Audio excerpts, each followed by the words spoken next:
From binary to balance, the healing power of and. Let's take a moment to look at how we talk and more importantly, how we are trained to think.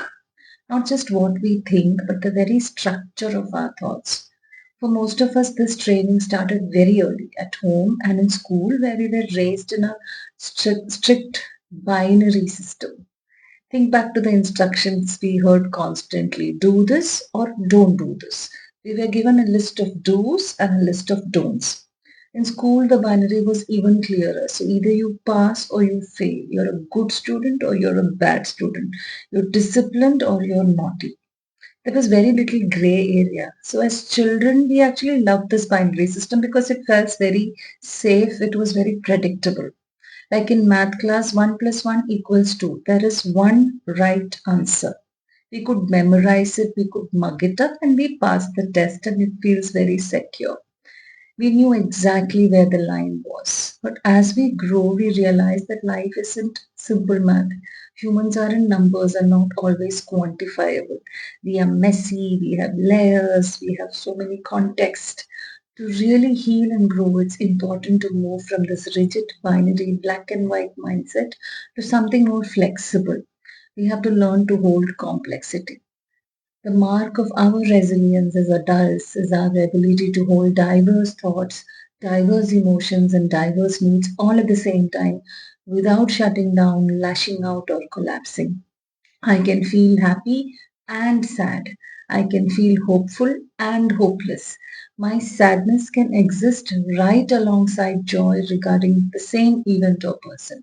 We have the capacity to witness the shifting landscape in our own minds and give that exact same room for people around us too. However, sometimes what I notice within me in sessions is that we struggle to hold two truths at once. Instead, we use a tiny three-letter word that acts like a giant eraser, and that word is but. We use but to delete one reality so the other one can win. Think about a simple example like a rainy day. If I say it was raining heavily, but I had an umbrella. The word but pushes the rain away. It says the rain didn't matter because I was dry. It trivializes the storm. Now imagine we do this with human feelings. This is where it gets dangerous. We often assume that if we feel one thing, we cannot feel the other. We ask ourselves, how can I love them if I'm angry? Or if I'm angry, does that mean I don't love them? The answer is that these contradictions are entirely possible. We can be angry and love someone at the same time. The love is directed to the person who they are to us, and the anger is directed to what they said or what they did. We can hold both. However, when we use the word but, we destroy this balance. We force a choice. If we say, I feel angry, but I love you, I'm effectively erasing my own anger to prioritize the bond. If I flip it and say, I love you, but I feel so angry right now, I'm allowing the anger to erase the love. So when we use but, we are playing a zero-sum game. One truth is allowed to survive. We see this play out in our real life relationship constantly. It turns conversations into battles where we are fighting to be heard yet erasing each other. So let's look at how this sounds from both sides in a marriage. One partner might say, I know you shouldn't shout. I know I shouldn't shout, but I feel so frustrated that you keep forgetting things. In this moment, they are saying, my shouting doesn't count. Your forgetting is the real problem. And the other partner fires back and says, I know I forgot, but I feel unsafe when you scream like that. So they're saying, my forgetting doesn't count, but your reaction is the real problem. Neither feels heard, both are using but to invalidate each other. We see this in workplaces too. Like a manager says, you did a great job on the project, but you were late. So the employee hears the praise being deleted, only the mistake remains. Meanwhile, the employee thinks, I know I was late, but I delivered the best work in my team. So they minimize the lateness, only the effort remains. And perhaps the deepest wound comes from how we use this in a parent-child relationship. A parent might say, I was harsh, but I did it because I loved you.